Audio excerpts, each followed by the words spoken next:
लोक म्हणतात आम्हाला बिग बॉस नाही बघायचं, बिग बॉस बघणं बंद करणार आहे. मजा गेली आहे शो बघायची.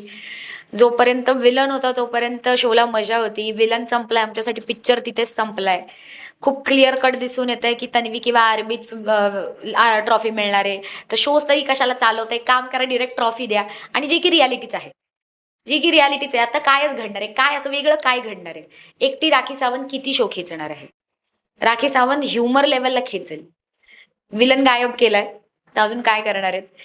पण थँक्यू सो मच जनता, तुम्ही इतकं प्रेम दिलंय आणि त्या प्रेमापोटी आज मी खुश आहे. मला आतमध्ये जे 7 आठवडे इतकं टार्गेट केलं गेलंय, मला कधीच बोलू नाही दिलंय धक्क्यांवरती.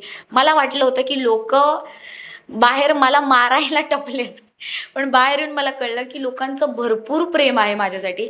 हेट भरपूर आहे, पण लोक एवढं प्रेम करतायत हे बघून खरंच मला खूप बरं वाटलं. ते डायजेस्ट होत नाही आणि मी डायजेस्ट करून घेते. So thank you so much. असंच प्रेम करत राहा आणि मी इतकीच जेन्युइन, इतकीच रिअल अशीच राहणार आहे. मी अशीच आहे आणि मी अशीच राहणार आहे.